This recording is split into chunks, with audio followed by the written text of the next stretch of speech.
So today, and I always start with so, today I just want to talk about YouTube and how amazing YouTube is, really. You know, in the grand scheme of things, I have just a handful of videos. And, you know, it wasn't very long ago that I started this, but it's only really been a few months. And I am overwhelmed by the response. You know, it's not like I'm a huge, I don't get a huge number of views or subscribers, and that is fine, because that's not at all what this is for me, and certainly not anything I'd expect. But, you know, what I was hoping for when I started this was to just to affect one or two people, and judging by the responses I've gotten, it seems I've already accomplished that, and that just makes me so incredibly proud and happy that I can't express it. It's just amazing to me. Beyond that, I've actually had responses from people that I look up to, and most recently I had a comment from Soprano Cat. Oh my god, she's so cute, uber adorable, Caitlin from Biggest Beauty Project, which is a sister channel to Project Lifesize, Meg and Tanja's collab channel. So, and she was just a really supportive message that just said she likes what I do, and I like what they do. So it's a very mutual admiration, because I am obviously a big fan of Project Lifesize and Biggest Beauty, and a subscriber to both. And if you watch my videos, you really should subscribe to those, because it's basically the same idea, you know. It's just about self-acceptance and self-love, and then, you know, and beyond that, you know, that's the core message, but it's just some really wonderful, amazing women speaking on being, you know, what it's like to be, you know, in today's society, I guess. And I keep putting my hair behind my ear, but it's just a nervous habit. I always play with my hair, and it looks funky though, so then I look in the camera view and I think, oh, I should pull it out and fluff it and make it pretty. I got a YouTube mail that I just really wanted to touch on, because it was from Babyface BBW. But she asked me about how I got over the fear of being on camera, if I ever had one. And yes, I did not like being on camera, still or otherwise, for a very long time. When you grow up fat or skinny or tall or short, big nose, you know, crazy hair, whenever you have one little thing about you, everybody gets teased. Let's not say that there's people out there who don't get teased for something. But when you have one specific thing about you that is so obvious that everyone, almost everyone, not everyone, how do I put that? Because there are those who don't care and who really, like, see past those things. But, you know, when you get teased about that one thing, you know what I mean? So I'm just skipping past that weird phrasing. When you have that one thing, you become self-conscious, and people are picking on it all the time. You become self-conscious. And certainly pictures and video where these things are just captured forever, that's a frightening thought. You know, it's very scary. This is how I got over it. Now, I never had the goal of being on video. Someone who maybe, you know, is trying to overcome this fear specifically, is going to go a lot faster. But for me, it was definitely not overnight. It was several years, just of kind of building. You know, it all started with my camera phone. I got a phone that had a camera, and a friend, an online friend, asked for a picture, asked me to text a picture. And I was like, no, I'm not going to do it. And then I was like, well, I'll just give it a shot. And I snapped a picture, and it turned out that I really liked it.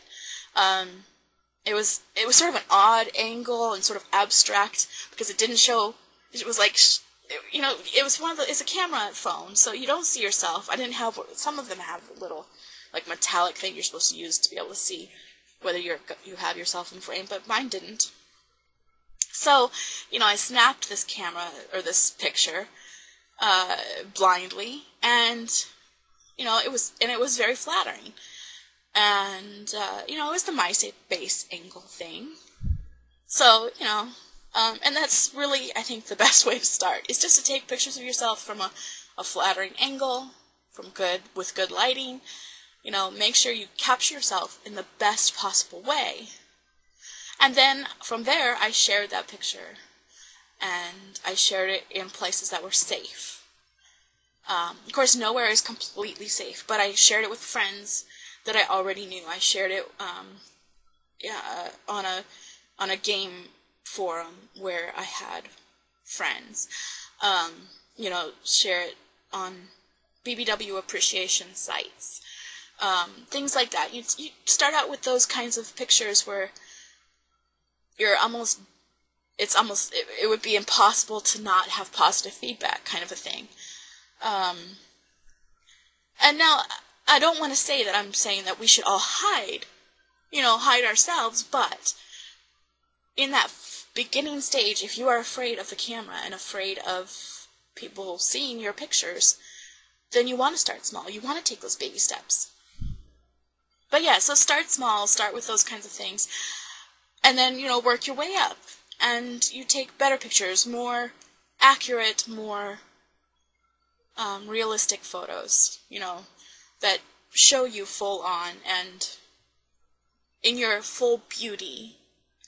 Because once you get those responses, it helps build your confidence. The downside, maybe you get too comfortable with that and you kind of stop there, but you have to push forward and you have to say, well, they like me like this, now let them see me, the real me, and you go forward. You just keep taking those baby steps. And for me, I did the camera phone pictures, started small, and then I just kept taking pictures. I found a really fun outlet for creativity, and so I just kept going further and further and allowing myself to be seen in a more realistic way, and I found that people enjoyed those pictures too, and so from there, webcam seemed naturally the next step. I had a friend that lives in California, and she wanted to chat, video.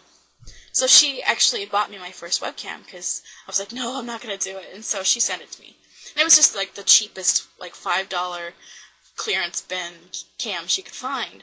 So we chatted, and she was my best friend, so that was easy, because I knew she would accept me as I am. And then, other friends, I was like, well, what's the big deal? And it just got to where I was more comfortable on webcam, and then from there, here I am.